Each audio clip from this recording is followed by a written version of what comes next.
नमस्कार साथियों, हम पढ़ रहे थे क्या हिंदी में सर्वनाम। सर्वनाम एक विकारी शब्द है, इसका परिचय हमने पिछली वीडियो में देख लिया है।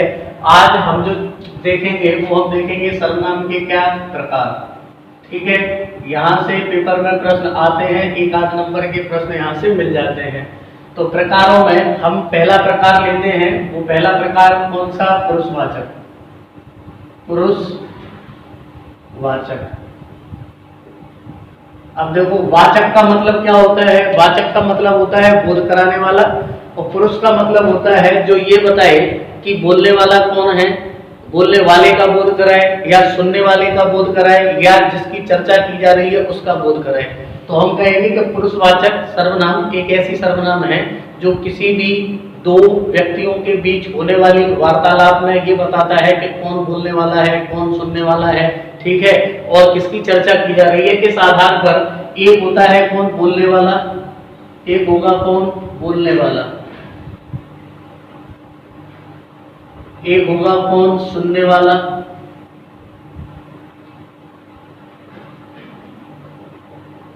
और एक वो होगा जिसके संबंध में चर्चा की जा रही है, जिसके संबंध में बात की जाए, बात की जाए। ठीक है, तो ये तीन होंगे क्या? पुरुष। अब इसमें जो बोलने वाला होता है उस बोलने वाले को क्या बोला जाता है? वक्ता। बोलने वाला क्या कहलाता है? वक्ता। ठीक है, और जो सुनने वाला होगा वो क्या कहलाता है? श्रोता। और ये हो सकता है कि इन दोनों के बीच होने वाली वार्तालाप के बीच का ये क्या हो सकता है? विषय हो सकता है, कि जिस विषय पर, जिसके विषय पर चर्चा की जानी है। तो जो वक्ता होता है, इसमें आपको ये याद रखना है कि मैं उत्तम, सुनने वाला मध्यम, और कोई अन्य क्या होगा? अन्य पुरुष होगा। या तो यूं कहें कि प्रथम मैं, द्वितीय तुम और तीसरे सब। मतलब ये कि मैं आऊंगा प्रथम में यानी उत्तम पुरुष, तुम आओगे मध्यम में यानी द्वितीय पुरुष, और सब काय में आ जाएंगे? तो सब आ जाएंगे किसमें? अन्य में। ठीक, अब इसमें देखो जरा, मैं के सारे पर्यायवाची, मतलब मैं के पर्यायवाची का मेरा मतलब है कि मैं के जो पर्यायवाची है कौन कौन से? जैसे मैं का बहुवचन हम है ना, हम हो जाएगा, मेरा हो जाएगा, अपना हो जाएगा, अपना हो जाएगा, मुझे हो जाएगा, मुझको हो जाएगा, और इस तरीके से और भी क्या हो जाएंगे। मतलब जहां पर मैं के सभी पर्यायवाची जहां शामिल करेंगे किसी भी रूप में, तो वहां पर हम कहेंगे कि पुरुष है क्या? उत्तम। पुरुष है क्या? उत्तम। तो जो बोलने वाला होगा वो क्या हो जाएगा? उत्तम पुरुष। तो बोलने वाला होगा वो क्या हो जाएगा? उत्तम पुरुष। और ये भेद हम किसके पढ़ रहे हैं? पुरुषवाचक सर्वनाम के। तो ये क्या हो गया? उत्तम पुरुष। दूसरा क्या हो जाएगा? मध्यम पुरुष। दूसरा क्या हो जाएगा? मध्यम पुरुष। और तीसरा क्या हो जाएगा? अन्य पुरुष। ठीक, तो देखो जरा, इसमें मैं, हम, मेरा, अपना, मुझे, मुझको। ठीक है, अब देखो तुम जब आएगा तो तुम के पर्यायवाची में से तुम, तुम्हारा, ठीक है, आप, आपका। ठीक है, तो यहां पर तुम, तुम्हारा, तुझको, तेरा, ठीक है, तुम्हारा। ठीक है, क्या हो जाएगा? ये सब इसके पर्यायवाची हो जाएंगे, किसके? तुम के। तो ये तुम के सारे पर्यायवाची इसी प्रकार से काय के अंदर आएंगे। तो हम कहेंगे, इसमें एक शब्द और लिख रहा हूं मैं, आप। अभी तो देखो जरा, आप हो गया, तो आप काय में आएगा? तुम का पर्यायवाची हो गया। और ये जो बात की जाएगी सब, इसमें आ जाएगा कौन? वो। और वो के सारे पर्यायवाची। वो का मतलब वह है ना, उसे, उसको, उसका, उसकी, उसके, ये सब क्या हो जाएंगे? आपके अन्य पुरुष में आ जाएंगे। तो हम कहेंगे कि जो पुरुषवाचक सर्वनाम है उस पुरुषवाचक सर्वनाम के तीन भेद होते हैं। एक होता है उत्तम पुरुष, दूसरा होता है मध्यम पुरुष, और तीसरा होता है क्या? अन्य पुरुष। ठीक है। अब इसमें आपको इसमें कुछ ज्यादा नहीं है, एग्जाम में जो क्वेश्चंस आते हैं अंडरलाइन किए हुए होते हैं, और कोई जैसे उन्होंने कहा कि मैं इस काम को कर लूंगा, है ना। अब उन्होंने अगर सिर्फ और सिर्फ मैं को अंडरलाइन किया है तो मैं जाएगा क्या में, उत्तम पुरुष में। और अगर उन्होंने ये कहा कि मैं इस काम को स्वयं कर लूंगा, वाक्य लिखा है लेकिन स्वयं अंडरलाइन है, तो बात बदल जाएगी। जब स्वयं की बात आएगी तो अभी अपन देखेंगे निष्ठावाचक हो जाएगा वहां पर, लेकिन अंडरलाइन अगर सिर्फ मैं किया हो, हम किया हो, मेरा किया हो, अपना किया हो, मुझे मुझसे हो, मतलब मेरा मैं के सारे पर्यायवाची हम गिनेंगे किसमें, उत्तम पुरुष में, और तुम के सारे पर्यायवाची आप काय में गिनेंगे हम, मध्यम पुरुष में। और जब बात जिसके विषय में चर्चा की जाएगी तो वहां पर क्या होगा, अन्य पुरुष होगा। तो ये है क्या, पुरुषवाचक सर्वनाम। इसमें ज्यादा दिमाग लगाने की जरूरत नहीं है। आपको क्वेश्चन जब आएगा तो अंडरलाइन मिलेगा, आप केवल ये 3 सर्वनामों को याद रखें, मैं, तुम और वो, ठीक है। तो ये प्रारंभिक बात हुई। अब हम बात करते हैं इसमें किसकी, ये जो आप शब्द है, ये जो आप सर्वनाम है, ये आप सर्वनाम जब आप सर्वनाम कर्ता स्वयं के लिए प्रयोग करेगा, स्वयं के लिए अगर प्रयोग करेगा, या फिर हम कहें कि बोलने वाला जब स्वयं होगा, बोलने वाला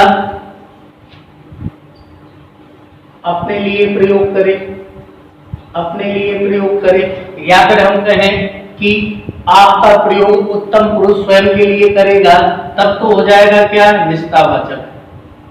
तब तो क्या बन जाएगा इसका, निष्ठावाचक सर्वनाम। अभी हम पढ़ेंगे इसको, निष्ठावाचक सर्वनाम बन जाएगा। दूसरी बात, ये तो हुई क्या पहली बात। दूसरी बात, जब इस आप का प्रयोग, इस आप का प्रयोग, जब इस आप का प्रयोग सुनने वाले के लिए किया जाए, जब इस आप का प्रयोग सुनने वाले के लिए किया जाए, सुनने वाले के लिए किया जाएगा, तो बन जाएगा ये क्या, तो बन जाएगा ये मध्यम पुरुष, ठीक है। और तीसरी बात, जब किसी अन्य व्यक्ति के लिए, किसी का, ये कहते हैं हम किसी का परिचय देने के लिए, किसी का परिचय देने के लिए जब इसका प्रयोग किया जाता है तो ये बन जाता है क्या, अन्य पुरुष। बात आ गई समझ में। मतलब ये कि जो आप है, ये आप आपको याद रखना है कि इस आप का जो प्रयोग होगा वो मध्यम पुरुष में भी हो सकता है, अन्य पुरुष में भी हो सकता है, और निष्ठावाचक सर्वनाम में भी हो सकता है। अभी हम निष्ठावाचक को देखेंगे कैसे, लेकिन अभी हम इन दोनों को देख लेते हैं। तो सुनने वाले के लिए, जैसे मैं कोई बात कर रहा हूं और मैंने कहा कि आप सुनो, या फिर उससे कहा कि आप शब्द जब किसी मध्यम पुरुष के लिए किया जाएगा, जैसे अगर मध्यम पुरुष में कौन है, तुम। अब अगर हम इस तुम को क्या देना चाहें, सम्मान देना चाहेंगे, तो हम इस तुम की जगह प्रयोग कर देंगे किसका, आपका। हम इस तुम की जगह प्रयोग किसका कर देंगे, आपका। मतलब जब इस तुम को आप सम्मान देने की बात करोगे, सम्मान सूचक बात करना चाहोगे, तो सम्मान के लिए आप प्रयोग कर दोगे किसका, आपका। तो आप क्या हुआ, अपने आप में मध्यम पुरुष हुआ। लेकिन जब आप किसी का परिचय दोगे, जब हम परिचय देते हैं किसी का, तो हम वहां पर भी इस शब्द का प्रयोग करते हैं। जैसे अगर हम कहें कि जवाहरलाल नेहरू का परिचय अगर हमें देना है, भगत सिंह जी का अगर हमें परिचय देना है, या फिर महात्मा गांधी का परिचय देना है, या किसी अन्य व्यक्ति का परिचय हमें देना होता है, और अगर वो स्टेज पे होता है तो हम वहां पर कहते हैं कि पहले हम उसका नाम देंगे कि महेश शेष इस समय प्रशासनिक अधिकारी हैं, और आप, तो फिर हमने यहाँ से क्या कहा कि आप फला व्यक्ति के पुत्र हैं। तो इसका मतलब क्या हुआ कि महेश वर्तमान में प्रशासनिक अधिकारी हैं, आप फला व्यक्ति के क्या हैं, पुत्र हैं। तो इसका मतलब जो आप शब्द आया वो हमने महेश के लिए प्रयोग किया, और महेश इस समय विषय है आपके और मेरे बीच संबंध सुनने का या संप्रेषण का। हमारे बीच जो संबंध है, जो मैं बोल रहा हूं और आप सुन रहे हैं, लेकिन जिसकी चर्चा कर रहे हैं वो महेश है। तो यहाँ पर हमने आप शब्द महेश के लिए जब प्रयोग करेंगे तो वो हो जाएगा क्या, किसी का परिचय। तो जब आप परिचय देने के लिए प्रयोग करोगे तो अन्य पुरुष हो जाता है, और जब आप किसी तुम के लिए, किसी तुम के लिए सम्मान देने की बात करोगे तो हो जाता है क्या, यहाँ पर मध्यम पुरुष। तो आप अपने आप में क्या है, मध्यम पुरुष है। और एक बात, मध्यम पुरुष है और एक वचन है, मध्यम पुरुष है और एक वचन है। क्यों? सम्मान देने के लिए आपका प्रयोग हो रहा है, सम्मान देने के लिए आपका प्रयोग हो रहा है। ये बात हमने वचन में पढ़ी थी, एक वचन और बहुवचन में, कि हम बहुवचन का प्रयोग बहुवचन का प्रयोग क्या करते हैं, सम्मान प्रदर्शित करने के लिए प्रयोग किया करते हैं। तो आप जो हम प्रयोग करेंगे तो ये आप बहुवचन नहीं है, ये अपने आप में क्या है, एक वचन है, लेकिन सम्मान सूचक के लिए ये क्या होता है, आपका प्रयोग होता है। तो ये हो जाएगा क्या, आपका मध्यम पुरुष। तो ये बात समझ आ गई आपको। आप यहाँ पर समझ के चलना कि आप पुरुषवाचक सर्वनाम में क्या होगा, मध्यम होगा और अन्य पुरुष होगा। ठीक है, तो ये है आपकी क्या, यहाँ पर उत्तम पुरुष की आपकी बात। अब दूसरी बात, ये जो वो है, ये जो वो है, इस वो के लिए हम प्रयोग कर सकते हैं यह का, ठीक है, हम प्रयोग कर सकते हैं किसका, वह का। ठीक है, हम प्रयोग कर सकते हैं क्या नाम से, वे का, हम प्रयोग कर सकते हैं उसका, है ना। तो जो उस है, जो वह है, ये सारे के सारे शब्दों का प्रयोग भी हम क्या कर सकते हैं, अन्य पुरुष के लिए कर सकते हैं। और जो वह है, ये हम दूर की वस्तु के लिए, या फिर कहें कि दूर की वस्तु के लिए क्या करेंगे, प्रयोग करेंगे, दूर की वस्तु के लिए। जब हमें किसी दूर की वस्तु को बताना हो तो हम ये प्रयोग करेंगे, और जब पास की वस्तु की बात आ जाएगी, पास की, तो हम प्रयोग करेंगे किसका, यह का, या हम प्रयोग करेंगे किसका, ये का। ठीक है, तो ये भी क्या होते हैं, अन्य पुरुष होते हैं। लेकिन यहाँ पर भी हमें एक बात याद रखना है कि जब हम किसी पुरुष के लिए, जब हम किसी पुरुषवाचक के अर्थ में, जब हम किसी पुरुषवाचक संज्ञा के लिए अगर हम यह, वह, वे, उस, यह, ये, इनका प्रयोग अगर पुरुषवाचक सर्वनाम के लिए कर रहे हैं, इसके संदर्भ में कर रहे हैं, तो बन जाएगा क्या, अन्य पुरुष। तो क्या बन जाएगा, अन्य पुरुष। या फिर हम कहें कि किसी प्राणीवाचक के लिए कर रहे हैं, किसी प्राणी के लिए कर रहे हैं, तो बन जाएगा क्या, अन्य पुरुष। तो कहने का मतलब ये कि जब पुरुषवाचक सर्वनाम के साथ हम अन्य पुरुष के अर्थ में यह, वह, वे, उसका प्रयोग करेंगे, तो ये भी काय में गिने जाते हैं, पुरुषवाचक सर्वनाम में गिने जाते हैं। लेकिन जब हम आगे पढ़ेंगे इसमें क्या, निश्चयवाचक सर्वनाम, तब हम वहां पर देखेंगे कि ये क्या हो जाएगा, फिर निश्चयवाचक सर्वनाम भी हो जाएगा। लेकिन कैसे होगा वो देखो जरा कैसे। जैसे मैं यहाँ पर लिखूं, मैं अगर यहाँ पर लिखूं कि मोहनी मेरी बहन है, ठीक है, वह दिल्ली में रहती है, तो यहाँ पर मैंने क्या बोला, वह शब्द का प्रयोग कर दिया, किसके लिए कर दिया, पुरुष के लिए कर दिया। ठीक है, पुरुष के अर्थ में कर दिया, किसके लिए कर दिया, मोहनी के लिए कर दिया। मोहनी क्या थी, मोहनी मेरी सिस्टर थी।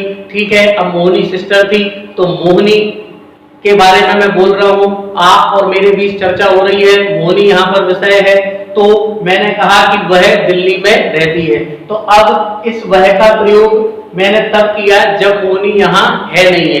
लेकिन अगर फर्ज कर लो ये मोहनी मेरे साथ आई है, ठीक है, तो मैं क्या कहूंगा कि यह मोहनी क्या है, मेरी बहन है, यह मोहनी मेरी बहन है और यह दिल्ली में रहती है। तो अब वो मेरे पास है, इसीलिए मैंने यहाँ पर प्रयोग कर दिया किसका, यह का, और कह दिया कि वह यह दिल्ली में रहती है।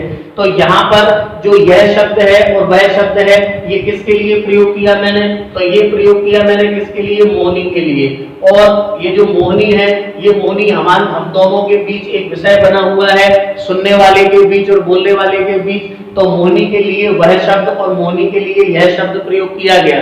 अब अगर मोहनी नहीं होती, अगर मुझे सम्मान देना होता, तो मैं कहता कि भाई फला व्यक्ति मेरे चाचा हैं और वे इलाहाबाद में रहते हैं। तो जहां पर मैंने कहा कि फला व्यक्ति कोई नाम दिया कि मेरे चाचा हैं और वे इलाहाबाद में रहते हैं, तो इसका मतलब है कि वे मेरे पास अभी नहीं है, वे इलाहाबाद में हैं इस समय, या फिर इलाहाबाद में ना हो, बस मेरे पास नहीं है। लेकिन मैं उन्हें वह नहीं कहूंगा, मैं उन्हें कहूंगा कि वे, क्योंकि मैं अब उन्हें सम्मान देने की बात कर रहा हूं। तो इस तरीके से हम कहेंगे कि ये क्या हो जाएंगे, अन्य पुरुष हो जाएंगे, जब हम पुरुषवाचक सर्वनाम के साथ इन सर्वनाम शब्दों का क्या करेंगे, प्रयोग करेंगे।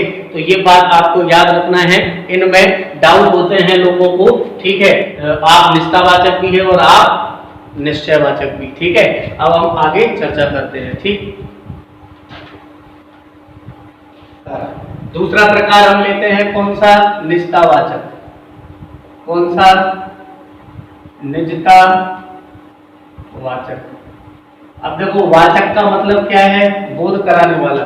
निजता का मतलब निजी का, खुद का बोध कराने, मतलब जहां पर निजता का बोध करा दे ऐसे सर्वनाम शब्दों को रखा जाता है किसमें, निजतावाचक सर्वनाम में, ठीक है।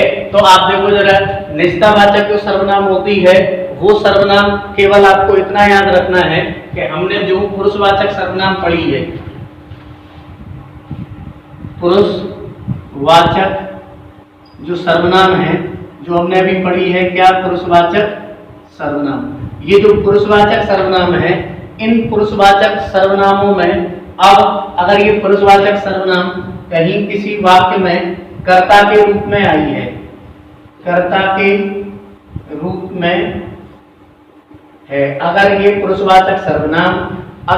पुरुषवाचक सर्वनाम किसी वाक्य में कर्ता के रूप में है और अगर वहां पर स्वयं जैसे शब्द, वहां पर खुद जैसे शब्द, वहां पर आपे आप जैसे शब्द, वहां पर अपने आप जैसे शब्द,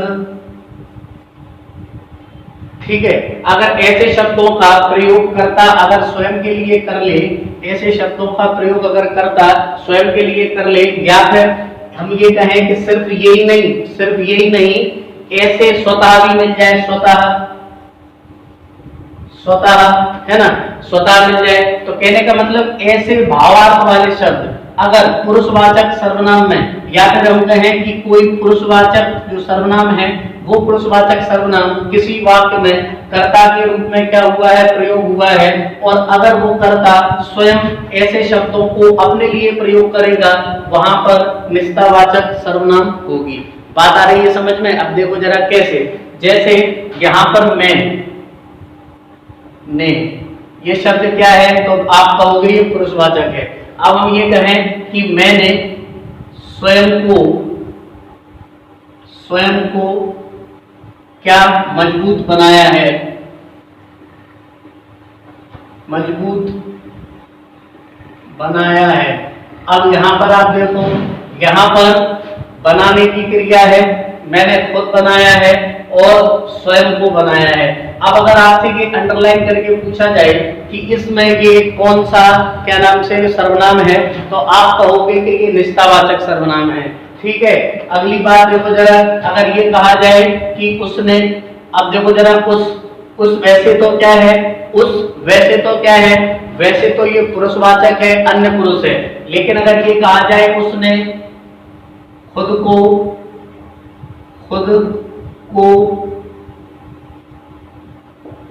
खुद से ही बर्बाद किया है, तो अब देखो यहाँ पर बर्बाद किया है, तो देखो जरा, वैसे तो ये क्या है, पुरुष है, ये भी क्या है, पुरुष है, लेकिन खुद को खुद से।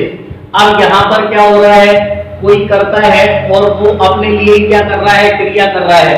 कहने का मतलब ये हुआ, जब कर्ता स्वयं किसी क्रिया को प्रभावित करता है और स्वयं प्रभावित हो जाता है, तो वहां पर कौन सा होता है, निजतावाचक सर्वनाम होता है। जैसे मैंने कहा कि जैसे आप अपने आप चलना सीख गए हैं, आप अपने आप चलना सीख गए हैं। अब यहाँ पर देखो, आप शब्द आया है और आप वैसे तो पुरुषवाचक है, लेकिन आप अपने आप चलना सीख गए हैं, तो यहाँ पर जो आप है, अब ये आप अगर सिर्फ ये पूछा जाए कि इस वाक्य में आप क्या है, अगर आप अंडरलाइन कर दे और अपने आप ये अंडरलाइन ना करे, अगर ये अंडरलाइन ना करे, सिर्फ इसको ही अंडरलाइन कर दे और आपसे पूछ ले कि इसमें क्या है, कौन सा पुरुष है? तो बताओ जरा कौन सा पुरुष होगा? आप अपने आप चलना सीख गए, आप अपने आप चलना सीख गए। अब ये आप, मैं हूं, मैं कह रहा हूं और आप सुनने वाले हैं, तो ये मध्यम पुरुष हो गया। ये क्या हो गया? मध्यम पुरुष हो गया। लेकिन जब अगर वो इसको अंडरलाइन ना करे, केवल ये पूछ ले, तो हम कहेंगे यहाँ पर क्या है? निष्ठावाचक सर्वनाम है। या फिर ये कहा जाए कि गाड़ी स्वतः चलने लगी, तो जब बात स्वतः की हो, जब बात अपने आप की हो, जब बात स्वयं की हो, जब बात खुद ब खुद हो, जब बात खुद से हो, तो वहां पर क्या होता है? निष्ठावाचक सर्वनाम होती है। यहाँ पर एक बात मैं हमेशा कहता हूं, यहाँ पर स्वावलंबन का भाव होता है। यहाँ पर क्या होता है? स्वावलंबन का भाव होता है। मतलब यहाँ पर आप अपने कामों को स्वयं करोगे, किसी दूसरे व्यक्ति की आपको जरूरत नहीं है, आप खुद ये काम कर लोगे। जैसे आप रास्ते में जा रहे हो, कोई व्यक्ति आया और उसने कहा कि गाड़ी लेके के चलो, मैं आपको छोड़ देता हूँ, आप कह दो नहीं मैं खुद चला जाऊंगा। इसका मतलब हुआ कि आप स्वावलंबन का भाव लेके चल रहे हैं। तो जब स्वावलंबन का भाव जहां पर आता है, वहां पर क्या होती है? निष्ठावाचक का भान होता है और इसे कहा जाता है निष्ठावाचक सर्वनाम। और ये किसी पुरुषवाचक सर्वनाम के साथ होता है। पुरुष अगर वहां पर कर्ता के रूप में प्रयोग हुआ है और ऐसे शब्दों का उसने स्वयं के लिए क्या कर लिया है? प्रयोग कर लिया है, तो वहां पर कहेंगे कि ये क्या होता है? निष्ठावाचक सर्वनाम होती है। तो ये दूसरी बात है किसकी? निष्ठावाचक की। और इसमें आप, अब यहाँ पर क्या हो गया है? ये जो शब्द आया है, ये तो मध्यम पुरुष के लिए आया है, लेकिन अपने आप या आपे आप, अगर ये कहा जाए कि मैं आपे आप चला जाऊंगा, मैं अपने आप चला जाऊंगा, तो वहां पर ये शब्द हुआ क्या? स्वावलंबन के अर्थ में। वहां पर ये शब्द हुआ खुद ब खुद के अर्थ में। तो वहां पर क्या होती है? निष्ठावाचक सर्वनाम होती है। तो ये दूसरा भेद है किसका? निष्ठावाचक सर्वनाम का। ठीक, अब देखो तीसरा भेद। तीसरा भेद कौन सा है? तो देखो जरा, तीसरा भेद है निश्चयवाचक सर्वनाम। निश्चयवाचक मतलब ऐसे सर्वनाम शब्द, ऐसे सर्वनाम शब्द जो किसी भी स्थान का, या फिर हम कहें कि ऐसे सर्वनाम शब्द जो निश्चय का बोध कराने, उन्हें कहा जाता है क्या? निश्चयवाचक सर्वनाम। अब देखना जरा, निश्चयवाचक सर्वनाम में जो अन्य पुरुष वाले शब्द हैं, अन्य पुरुष, अन्य पुरुष, सारे नहीं, अन्य पुरुष वो जो हम दूर के लिए और जो हम पास के लिए प्रयोग में ला रहे थे। जैसे वह दूर के लिए प्रयोग में ला रहे थे और पास के लिए हम प्रयोग में ला रहे थे क्या? यह। ठीक है, तो वह और वह के सारे पर्यायवाची, जैसे वे, जैसे वे, ठीक है, जैसे यह का हम ले लेंगे क्या? ये। ठीक है, तो देखो जब हम, जैसे हमने ले लिया दूर के लिए वह और वे, और पास के लिए यहाँ पर जब हम इन शब्दों का प्रयोग करेंगे यह वह का, तो ये क्या हो जाएगी? निश्चयवाचक। लेकिन यहाँ पर ये जो प्रयोग होगा ये किसी क्या होगा? स्थान के लिए प्रयोग होगा। ठीक है, किसी वस्तु के लिए क्या होगा? ये प्रयोग होगा। ठीक है, ये किसी वस्तु के लिए भी क्या होगा? प्रयोग होगा। जैसे, जैसे देखना जरा, जैसे अगर ये कहा जाए कि यह लड़का नहीं, लड़का नहीं लड़की है। अब देखो ये तय है कि ये लड़का नहीं क्या है? ये लड़की है। ठीक है, तो यहाँ पर यह लड़का नहीं लड़की है, तो यहाँ पर ये निश्चय किया गया है कि ये लड़का नहीं है, ये क्या है? लड़की है। तो ये तो आपको सिंपल समझ में आ रहा है, तय कर दिया कि ये लड़का नहीं लड़की है। अगर ये कहा जाए यह मेरा, यह मेरा गांव है, यह मेरा गांव है। ठीक है, तो देखो यह मेरा गांव है, यहाँ पर यह शब्द आया है, मेरा से पहले आया है। मेरा क्या है? एक सर्वनाम है। मेरा क्या है? एक सर्वनाम है। तो जब सर्वनाम शब्द से पहले आएगा क्या यह और निश्चय के कराने के लिए आएगा, या फिर यहाँ पर वह शब्द का भी प्रयोग कर सकते थे, वे शब्द का प्रयोग कर सकते थे, जो क्या नाम था, यह था ना। तो देखो यहाँ पर यह की जगह ये शब्द का प्रयोग भी हम क्या हो सकता था, कर सकते थे। यहाँ पर हम क्या कर सकते थे, ये कर सकते थे, या फिर हम यहाँ पर वह का भी प्रयोग कर देते और वे का भी प्रयोग कर देते। यहाँ पर भी हम वह का प्रयोग कर देते या वह का प्रयोग कर देते।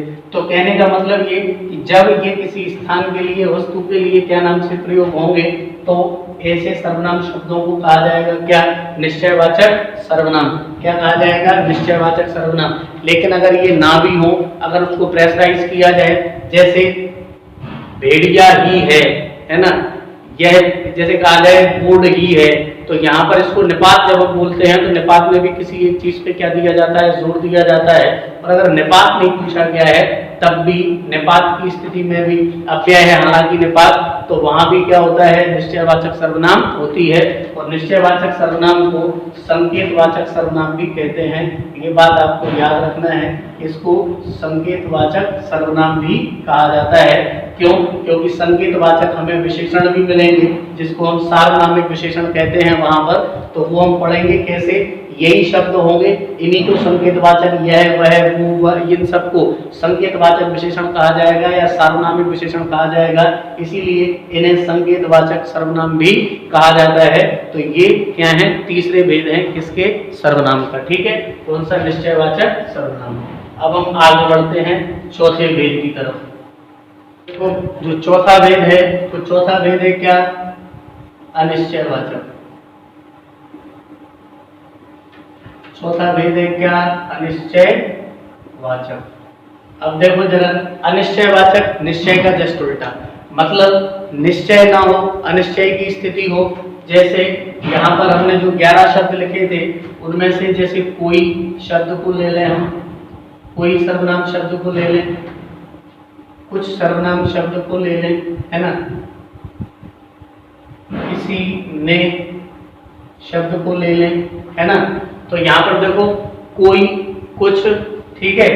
तो ऐसे शब्दों को, या हम जो अनिश्चय का बोध कराने वाले शब्द जैसे हो शायद, ये भी अनिश्चय का बोध कराता है।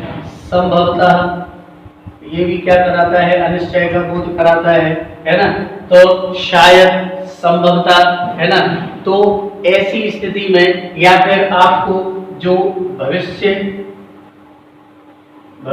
काल का बोध करा दे लगभग, तो किसी कंडीशन में भविष्य भी कायम में जाता है, अनिश्चय में चला जाता है। अब आप देखना, कोई, जैसे हमने कहा कि बाहर कोई है, अभी ये तय नहीं है कि कौन है ना, या घर पर कोई आया है, तय नहीं है कि कौन आया है, तो फिर यहाँ पर ये कोई क्या हो जाएगा, अनिश्चयवाचक हो जाएगा। जैसे मैंने कहा पानी में कुछ पड़ा है, अब मैं बता नहीं पा रहा हूँ कि वो मच्छर पड़ा है कि बिल्ली पड़ी है कि हमारा चूहा पड़ा है क्या, लेकिन हमने कहा पानी में कुछ है, इसका मतलब क्या हुआ कि अनिश्चय का वहां पर बोध हो रहा है। जैसे हमने कहा कि भिखारियों को कुछ दे दो, तो कुछ दे दो, फिर प्रश्न सामने वाला करेगा क्या दे दो, तब वो निश्चय करेगा कि फलां चीज दे दो, तो अभी अनिश्चय की स्थिति है। तो कुछ, किसी ने, अगर ये कहा जाए कि राम को किसी ने मारा है, तो यहाँ पर याद रखना है किसी ने शब्द तो हो जाएगा क्या, अनिश्चयवाचक, लेकिन अगर किसने आ जाएगा तो प्रश्नवाचक हो जाएगा। ये बात आपको याद रखना है। जैसे राम को किसने मारा तो हो जाएगा प्रश्नवाचक, लेकिन अगर किसी ने मारा है तो क्या हो जाएगा, अनिश्चयवाचक। तो ये बात आपको याद रखना है कि किसी ने शब्द जब पूछा जाए तो वो अनिश्चयवाचक है, और अगर किस ने पूछा जाए तो क्या होगा, ये प्रश्नवाचक होगा।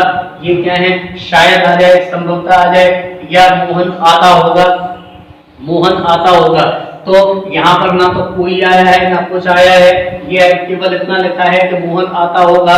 तो ये भविष्य में भी क्या होता है, एक अनिश्चय होता है, भविष्य में भी कोई क्रिया होने की एक संभावना ही होती है, इसीलिए इसको भी हम किसी परिस्थिति में अनिश्चयवाचक सर्वनाम मान सकते हैं। तो ये आपका अगला भेद था क्या, सर्वनाम का अनिश्चयवाचक सर्वनाम। ठीक,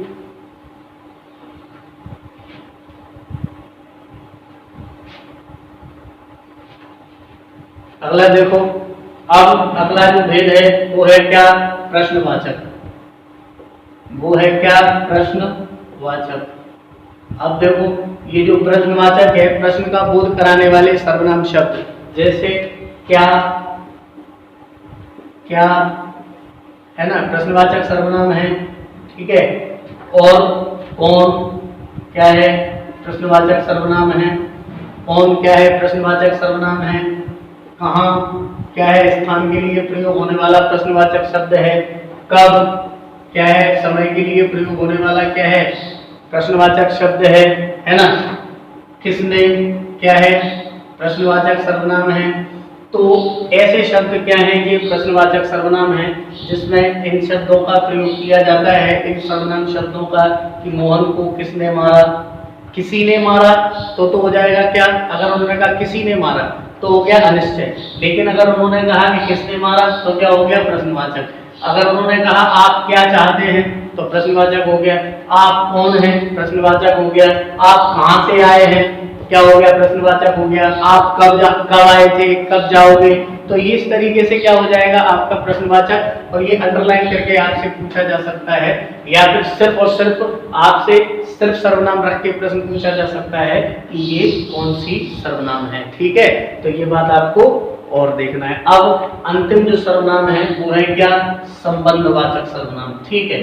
तो देखो जरा, संबंधवाचक सर्वनाम। अब ये संबंधवाचक सर्वनाम को हम इस तरीके से देखेंगे। अगला है क्या,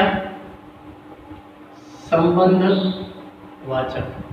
अब देखो ये संबंधवाचक जो सर्वनाम है, इसमें आपने हमारा क्या होता है, जैसे मेरा, जैसे मैंने वहां पर बताया था कि पॉजिटिव केस होता है या संबंध बताया जाता है। कहां पर बताया था, ये बताई थी ये बात कारक में। तो मेरा, मेरी, मेरे, है ना, हमारा, हमारी, हमारे, तेरा, तेरी, तेरे, उसका, उसकी, उसके, तो नानी ने, काकी के और रारी ने, ठीक है। तो ये सारे हमने कारक में पढ़े थे। तो वहीं पर जो कारक में हमने पढ़े हैं, वैसे ही तो यहाँ पर क्या होती हैं, कारक की विभक्तियां होती हैं। मतलब हम ये कहेंगे कि यहाँ पर संबंध कारक की क्या होती हैं, विभक्तियां होती हैं, जो हमने कारक में पढ़ी है। संबंध कारक की क्या होती हैं, विभक्तियां भी होती हैं। एक बात तो ये है, संबंध कारक की विभक्तियां होंगी। यहाँ पर अगर संबंध कारक की जो विभक्ति है, संबंध कारक की विभक्ति आ गई है, तो वहां पर संबंध कारक की विभक्तियों के प्रयोग के साथ भी क्या होता है, संबंधवाचक सर्वनाम होती है।